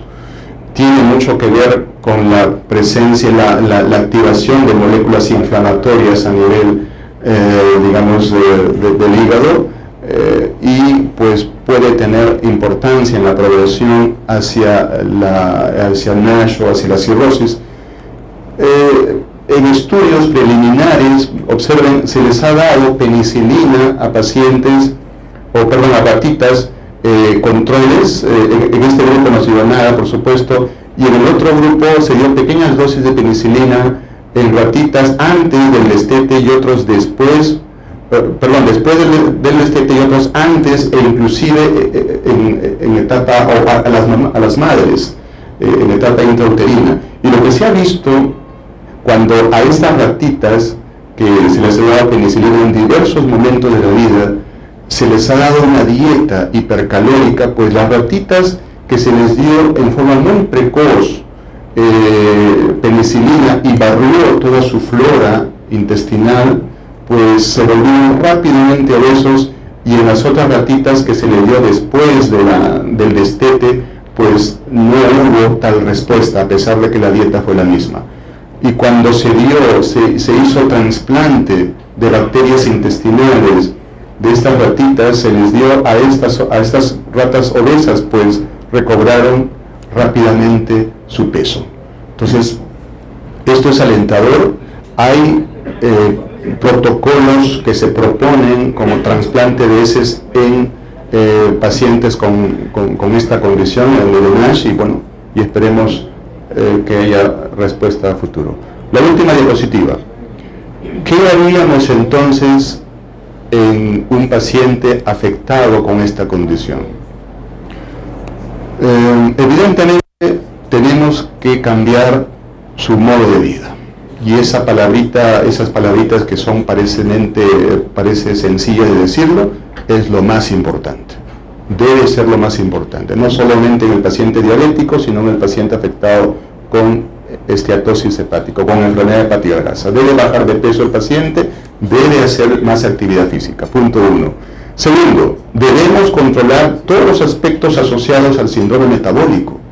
Entonces, si el paciente es hipertenso, pues aprovechemos para dar los BRA, porque hay estudios con los bloqueadores del receptor de angiotensina que ha habido cierta regresión de la fibrosis con estos antihipertensivos. Lo que pasa es que ha sido en pequeña cantidad de pacientes y en realidad no se le da la importancia de vida, pero hay alguna evidencia al respecto.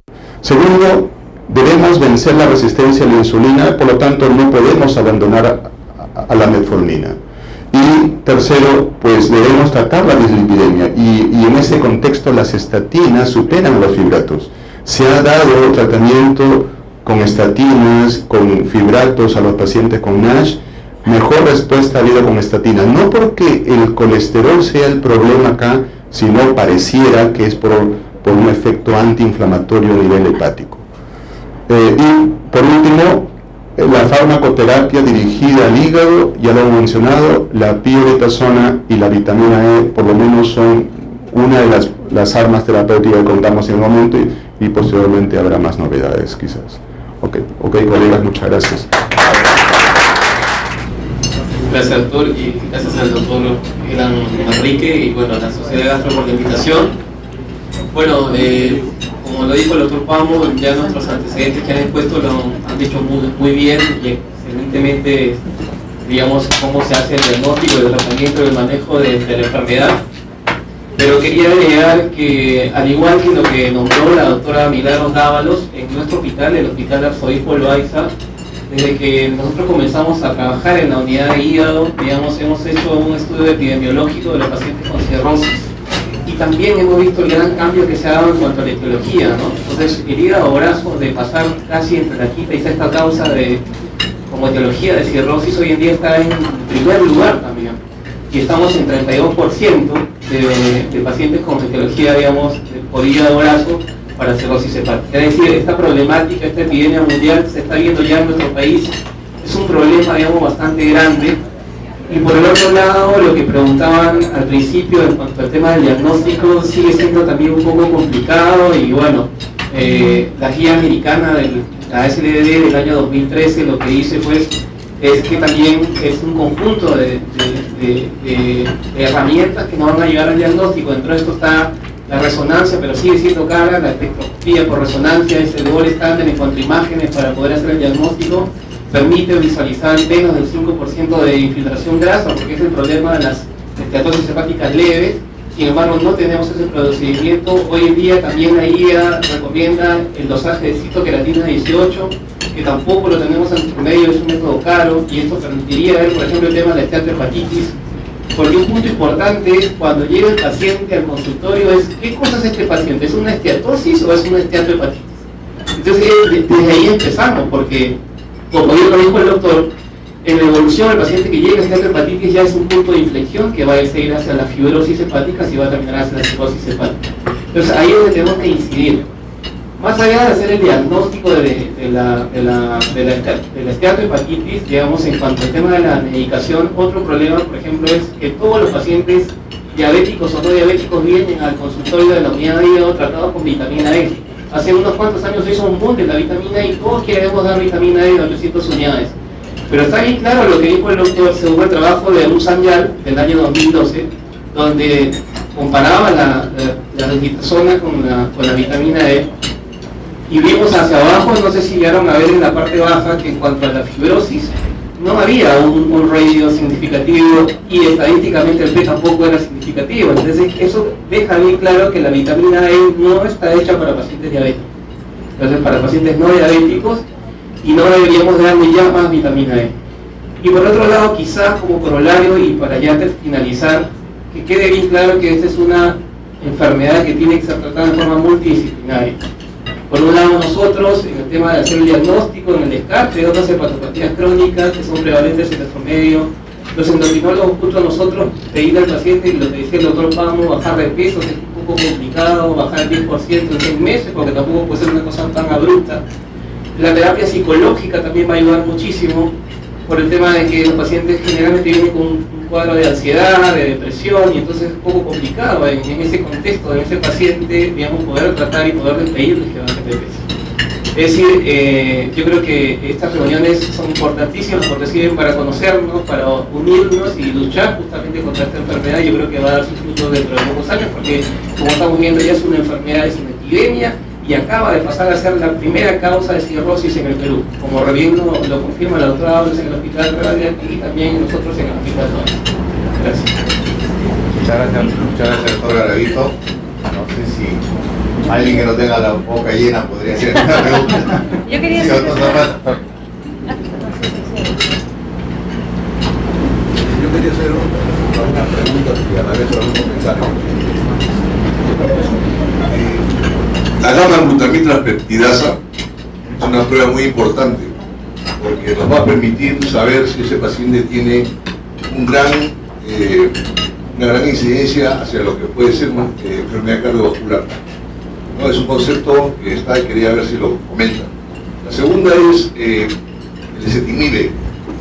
El ezetimibe como tratamiento para el hígado graso también está dentro de los medicamentos que se puede usar.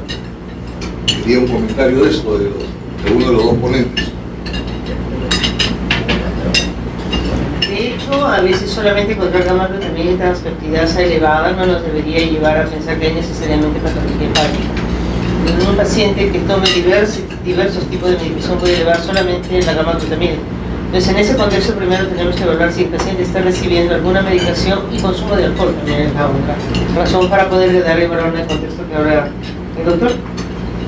Y respecto a ezetimibe, si bien es cierto hay estudios, no es consenso, por lo menos desde el punto de vista de la Asociación Americana para el Estudio del Hígado y la Europea, el ezetimibe no está aceptado como una terapia ya de consenso para tratar el hígado graso.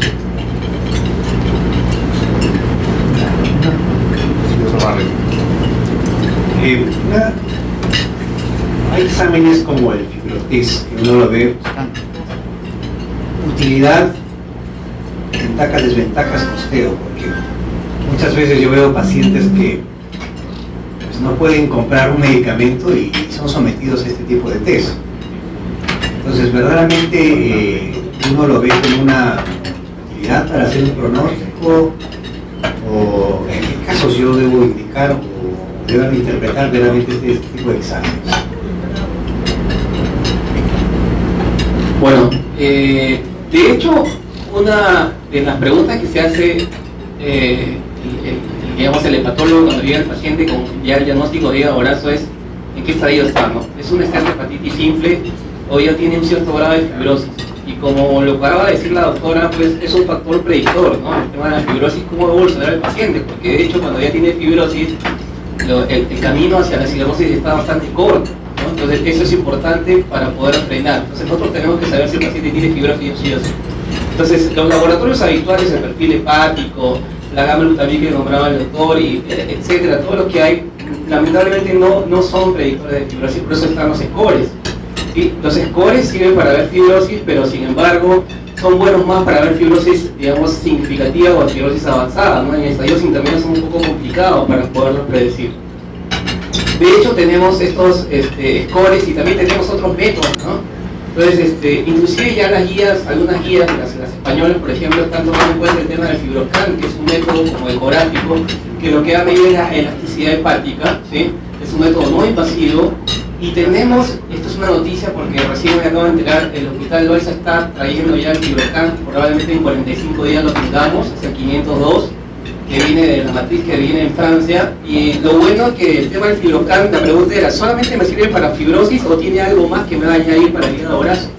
Entonces, hoy en día, por ejemplo, ya se han creado para este examen, el Fibrocan, nuevas sondas, ¿no? Porque generalmente los pacientes con hígado graso son pacientes obesos, y esta era una de las dificultades que tenía el Fibrocan para poder pedir la fibrosis y el hígado graso. Entonces tenemos las ondas large, ¿no? O el extra large XL, digamos, que lo que permiten es poder disminuir el sesgo que se da por esta obesidad en estos pacientes. Y por otro lado, tiene un sistema que se llama el sistema CAP, que es el sistema de atenuación de onda. Entonces, este sistema de atenuación de onda, inclusive hoy en día ya se utiliza para poder predecir el grado de grasa, de infiltración grasa dentro de cada organismo. Entonces, este método nos va a servir muchísimo, digamos, como para poder predecir tanto esteatohepatitis y la probabilidad de fibrosis, y cuando ya está en fibrosis, qué grado de fibrosis va a tener el paciente. Entonces, sí, de hecho son importantes, ayudan, pero de hecho tenemos que ubicarnos en nuestro contexto, digamos, del paciente, ¿sí? Y qué armas podemos o qué herramientas podemos utilizar para tener un beneficio económico, ¿no es cierto?, en este caso. Y la doctora quiere agregar. El fibrotest, porque tú has comentado el fibroscan, es un examen que es costoso. Realmente está en un promedio de aproximadamente $250. Entonces hay que elegir bien al paciente. Y hay que tener en cuenta que estos exámenes no invasivos sirven para decir o tienes o no tienes fibrosis o tienes fibrosis importante. Poder decir si tiene un estadio intermedio F2 o F3 no lo va a hacer, o tiene un factor de riesgo. Y el otro tema es porque en el rosaje interviene gamma-glutamil, interviene ST, interviene macroglobulina y bilirrubina. Entonces, cuando hay mucha alteración de las pruebas de diagnóstico marcada de inflamación, el fibrotest puede dar falsos valores elevados o bajos. Entonces, hay que situarse en el contexto antes de poder valorarlo. Como le vuelvo a repetir, sirve para fibrosis avanzada o que no hay fibrosis, y si sale intermedio, mejor es hacer un biopsia. Y yo quería hacerles una pregunta a los endocrinólogos. La cirugía bariátrica. Porque la cirugía bariátrica, en algunos estudios, ha demostrado que disminuye los marcadores de inflamación hepática. Y existen los dos tipos de cirugía, ¿no? La restrictiva y la malabsortiva. Ustedes en el Perú, porque hay mucha propaganda respecto a cirugía bariátrica, ¿ustedes indican cirugía bariátrica en casos de obesidad o diabetes de difícil manejo? Sí, yo creo que incluso la cirugía bariátrica es una alternativa para ovario poliquístico, síndrome de insulino resistencia, sobre todo si tiene un índice de masa corporal mayor de 35 y complicaciones cardiometabólicas.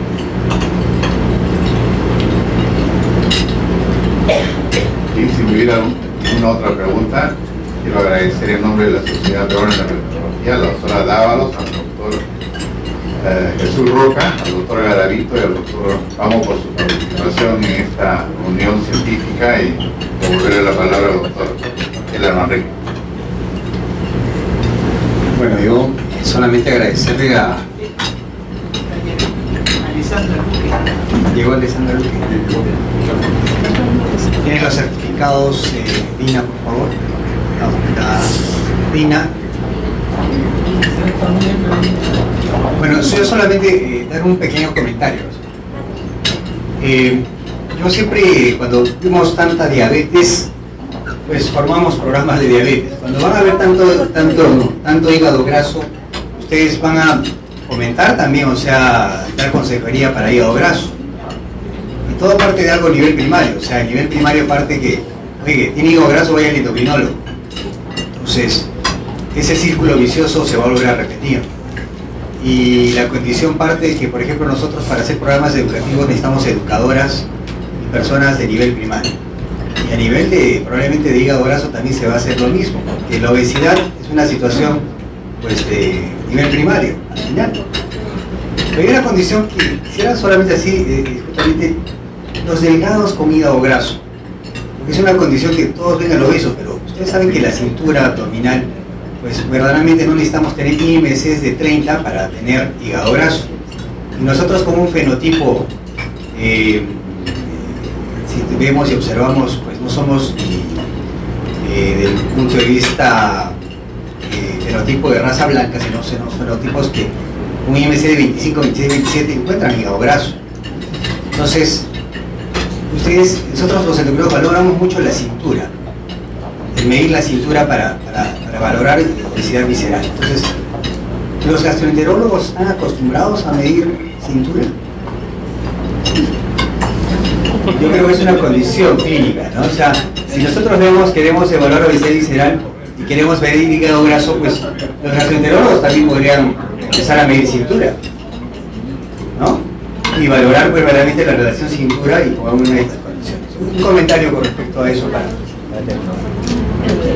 La verdad es que no tenemos lo habitual es medir la cintura. No sé si Jorge tú lo haces, pero normalmente nosotros no. Y en gastroenterología tenemos el espectro de los endoscopistas y el espectro de los clínicos gastroenterólogos. Lamentablemente nuestros endoscopistas a veces ni siquiera ven bien al paciente, sino hacen la endoscopía nada más.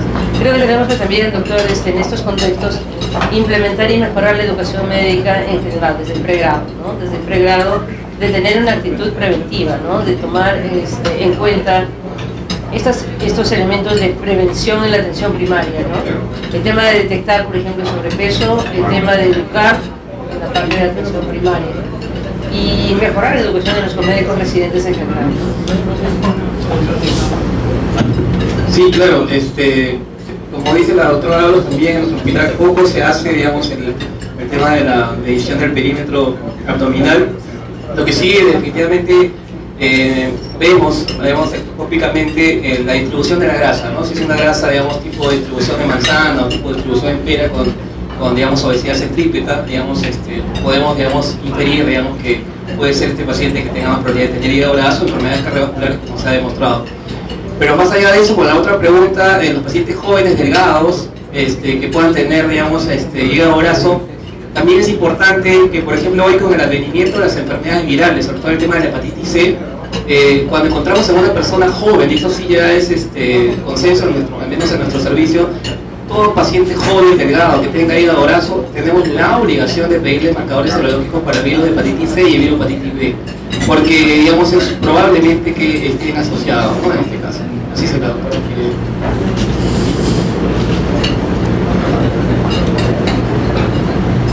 Solo para complementar lo que se ha mencionado, no se comentó sobre la alimentación. Solo que, por si acaso, la dieta va a ser después, a partir de mañana. Pero la alimentación es importante porque cuando uno evalúa la génesis del hígado graso, hay una vía que es propia de la hiperglicemia per se, diabética o no diabética, y otra vía de la alimentación. Los alimentos ricos en carbohidratos refinados, en grasa saturada y alimentos que tengan fructosa, pues rápidamente favorecen la lipogénesis. La hiperglicemia, sea diabética o no diabética, favorecida por alimentos de alto índice glicémico, favorecen la lipogénesis de nuevo. Entonces, bajo ese contexto, siempre tenemos que recomendar a los pacientes que, semejante a los diabéticos, sean o no diabéticos, coman lo más sano posible. Bien, doctor, yo creo que les ha quitado el apetito a muchos. Bueno, un fuerte aplauso yo creo para todos y creo que eso...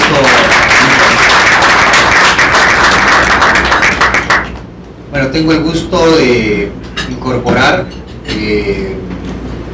a la doctora Edith Jacqueline Luque, Cuba, quien ella es natural de Arequipa, de la Universidad de Pregrado de la Universidad Nacional San Agustín, quien yo tuve el honor de que sea mi residente, o que ella tuvo el honor de yo sea su residente mayor, no sé, pero tuvimos el gusto de trabajar juntos durante la residencia que hizo con la Universidad Peruana Cayetano Heredia. Ella tiene en práctica ya 11 años de especialista, por eso no digo su edad, y actualmente ella trabaja en el Policlínico Castilla de Salud. Ella se incorpora como miembro titular. Ella presentó su trabajo sobre la situación actual de sus pacientes con diabetes en el Centro Castilla, y verdaderamente es un aporte para nosotros como sociedad. Doctora Edith Luque, pues incorporada como miembro titular, y espero que colaborar y siempre contar con usted, con su apoyo para esta sociedad. Bien, doctor. Muchas gracias.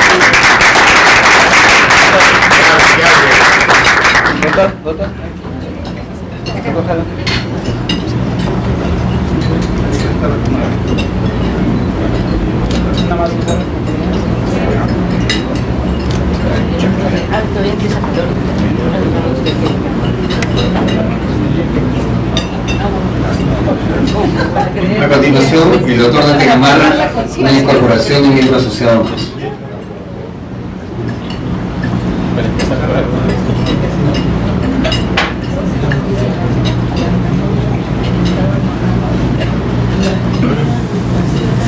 Buenas noches. Bueno, yo tengo el gusto de conocer a Alessandra Luque. Ella, después de que regresó de España, la recibimos en el Hospital 2 de Mayo, donde estuvo con nosotros por el lapso casi de 6 meses, así que la conocemos. Alessandra también ha sido nuestra alumna en la Universidad de San Martín, en pregrado.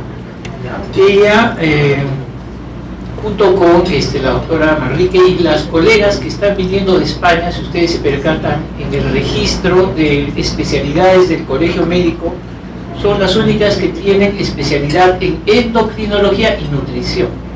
Los demás estamos solo como endocrinólogos. Si ustedes se percatan en la página del Colegio Médico.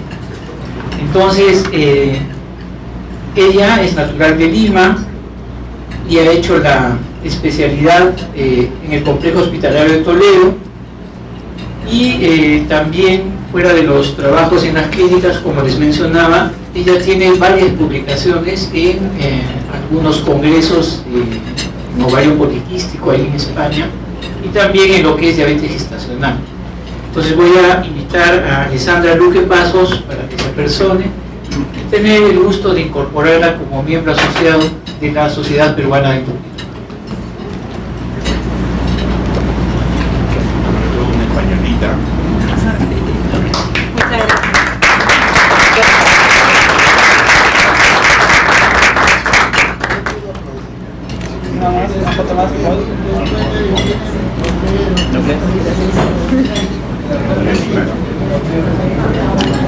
Muy bien, doy por finalizada la reunión. No se olviden de enviar sus trabajos de investigación. Tienen plazo hasta el 25 de octubre. Y bueno, le agradezco al doctor Jaime Villena y agradecemos a Novo Nordisk pues, por siempre su apoyo notable que tiene con la Sociedad Peruana de Endocrinología. Muchas gracias, Novo Nordisk. El gusto de presentar al doctor Pérez, y es médico residente tercer año del Hospital Nacional Arzobispo Loaiza. Fernando Pérez es un médico que, bueno, él es médico de Quillabamba, ha venido destacado de Quillabamba y actualmente ya está residente de tercer año por la Universidad de San Marcos. Él en la actualidad va a hacer un caso clínico, creo que es el caso clínico frecuente, pero que tiene mucha relación con el tema de hoy día. Después de esto tengo a presentar el caso clínico que se me encargó para esta noche. Tiene que ver con el tema de hígado graso. Es un caso que hemos tenido el año pasado en el Hospital Loaiza y va a dar lugar a la discusión del tema de esta noche. Es una paciente cuya sigla se ve ahí, procedente de Chimbote, radicada actualmente en Lima, mujer de 48 años, ocupación comerciante. Entre sus antecedentes de viaje de último año, reporta un viaje a Cajamarca en abril de 2014. Ella llega al consultorio de endocrinología el 15 de junio de 2014, referida de cirugía general, con un tiempo de enfermedad más o menos de 4 meses, caracterizado por dolor abdominal, difuso tipo cólico en hipocondrio derecho, asociado a ingesta de comidas generalmente, de tipo grasa. 2 meses antes del contacto con nosotros, cursa con un episodio de cólico intenso en hipocondrio derecho, por lo que acude de emergencia al Hospital Loaiza. Entre sus funciones biológicas, su apetito estaba disminuido, la sed estaba conservada, la orina estaba colúrica hace más o menos 2 meses, las deposiciones eran de un ritmo diario, el sueño estaba conservado y el peso aumentado en 5 kilos más o menos en 2 meses. Un mes antes del ingreso, estuvo ella por consultorio de cirugía, donde le diagnostican litiasis vesicular es referida para devolución a nuestro consultorio para evaluación prequirúrgica, para los casos respectivos quirúrgicos. Entre sus antecedentes, los patológicos, ella es hipertensa, hace 3 años. Ella es hipertensa desde hace 3 años, tratamiento con enalapril, 10 miligramos. Es diabética, también de diagnóstico hace 3 años. Bueno, lo que motivó es el color, ¿no? Nosotros hemos recalcado ahí el color, ¿no? El hígado con ligero tinte naranja, ¿no?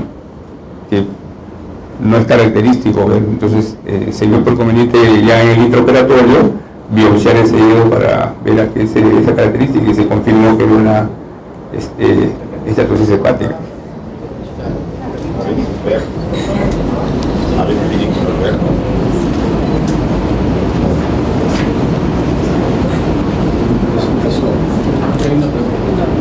Sí, toma.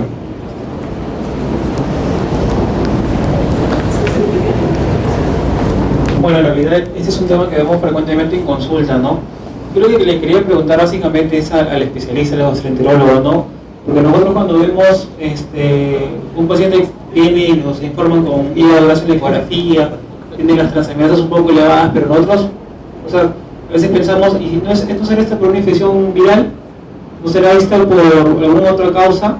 Entonces, básicamente, ¿cuáles son los criterios que tenemos que tener nosotros para derivarlo al gastroenterólogo? Y básicamente, ¿cuál es su batería de exámenes que suelen pedir, no? Eso se va a discutir ahora. Sí. Buenas noches. Bueno, gracias por la pregunta.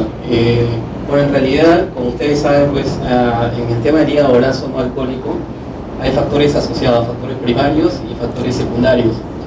Entre los factores primarios justamente está lo que ya hemos hablado, todas las características del síndrome metabólico, ¿no? Que ya ustedes nos han hablado, el paciente que tiene todas estas características de sobrepeso, de insulinoresistencia, de hipertensión, etcétera, sedentarismo, bueno, estamos ya asociándolo a un síndrome de hígado graso no alcohólico. Y después de forma secundaria, el antecedente se ha tomado ingesta de medicamentos, ¿no? Bueno, así lo nombró, no hay antecedente de ingesta de medicamentos.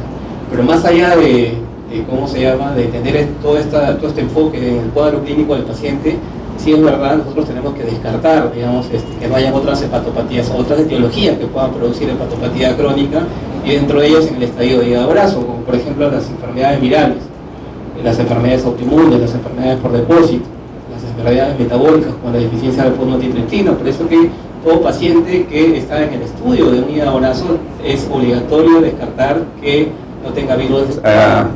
Era de litiasis vesicular, la diabetes mellitus tipo 2, estaba para descartar sus complicaciones varias, el sobrepeso con dislipidemia, hepatomegalia, para descartar la hepatopatía crónica, hipertensión arterial y un síndrome metabólico, ¿no? Estamos viendo que es diabética, hipertensa, tiene varios componentes para que lo catalogemos como tal, como síndrome metabólico.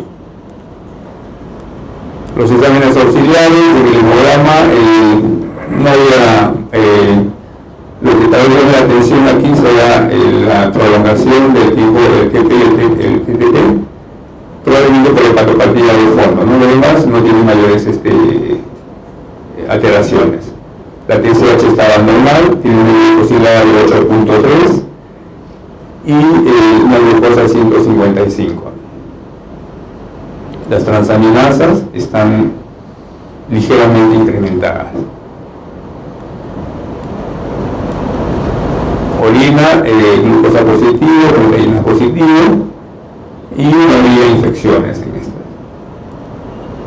Se le practicó una ecografía y lo que se ve es un aumento de la ecogenicidad compatible con hígado graso, ¿no? Y cuya dirección es la conclusión es que es una hepatomegalia moderada con signos de esteatosis de grado 4. En la evolución, para el 16 de junio, la modificación en multileveridad se continuó con la metformina 850 miligramos y atorvastatina de 20 miligramos y se deja indicaciones para la cirugía a la cual tenía que ser sometida. El 7 ingresa a las operaciones, practican la colecistectomía laparoscópica, y lo que llama la atención es que encuentran este hígado graso, pero a veces hígado con ligero tinte naranja, al parecer compatible con esteatosis hepática, y le toman una biopsia. La biopsia del 31 de julio indica una biopsia hepática y confirma la esteatosis hepática, ¿no?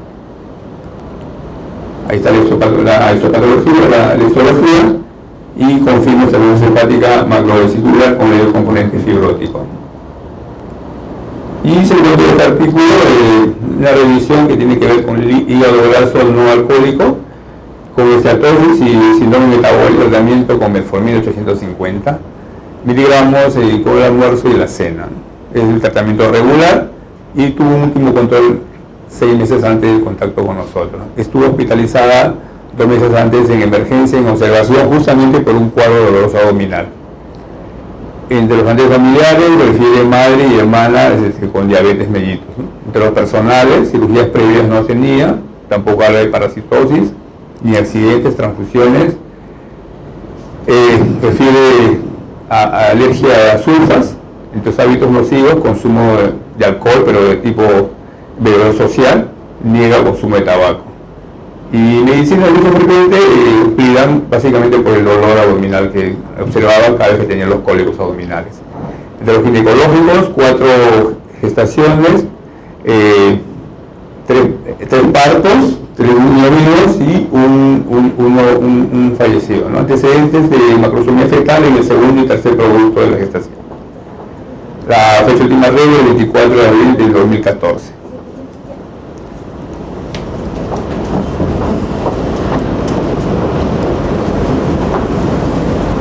El examen clínico o el examen físico estaba con una presión de 120,90, frecuencia cardíaca 78, y podemos ver que tenía un índice de masa corporal 29,43 ya cercano a la obesidad tipo 1. A nivel de pie no había mayor variación, a excepción de la acantosis nigricana a nivel de axilas. Linfático, no había neuropatías palpables, el cuello era cilíndrico, no había tiroides, supraparatiroides, esta era homogénea, no hay bósforo, no hay nódulos. Aparato respiratorio, tampoco había ruidos agregados, y el suelo estaba en los rambos articulares conservados, no deformidades, extremidades tampoco con edemas, ¿no? Lo que podemos ver es que la boca en sí estaba hablando de flexible, tejido adiposo toda la cantidad, tenía cierto desconfort molestia, la palpación en el cuello derecho y con un hígado a 3 centímetros debajo del reborde costal derecho, ¿no? El gel urinario estaba negativo, al apoyo de percusión lumbar, el tipo lateral, y el neurológico también estaba dentro de rangos normales. Hasta ese punto, nuestros diagnósticos, su asociación con el síndrome metabólico, ¿no? Fíjense que de 304 pacientes con esta patología de hígado graso no alcohólico, de 163 biopsias se encontraron 120, o sea, una alta prevalencia de lo que es fibrosis hepática, y su asociación con el síndrome metabólico aumenta conforme aumenta el índice de masa corporal en estos pacientes que se estudiaron, ¿no? De las 163 biopsias, 88% cursaban con síndrome metabólico, ¿no? Y el análisis de regresión logística lo que confirmó que el síndrome metabólico es un factor de riesgo en pacientes con hígado graso no alcohólico, ¿no? Para desarrollar NASH con un ratio de 3.2, ¿no? Y esta asociación es mayor, está asociada al síndrome metabólico a mayor riesgo de fibrosis severa, ¿no? Con los valores que validan esto. Entonces consideramos que este tema que va a ampliar la discusión, este es un tema muy frecuente, se ha discutido también o se ha abordado ampliamente en el último congreso que ha habido de IPER, y aparentemente no estaríamos dándole la debida atención en las consultas a nuestros pacientes, ¿no? Yo creo que esto ameritaría tener una discusión y llegar a puntos de acuerdo para abordar esta problemática en consultorios de endocrinología con nuestros pacientes.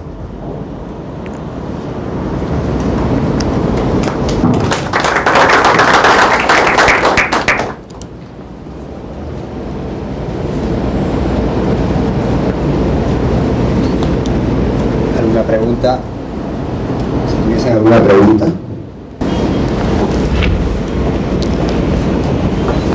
Aparte del hígado graso. Lógicamente que encontraron el tema de la litiasis y pues, procedieron a la colecitomía, pero el hallazgo en todo caso porque fue el tema de esta característica del hígado, ¿no?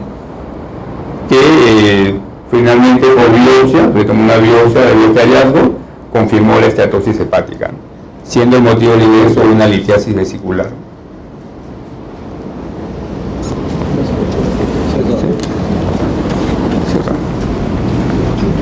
Buenas noches. Vuelto al caso, interesante. Lo que yo quería era preguntarles qué motivó que le hagan la biopsia hepática.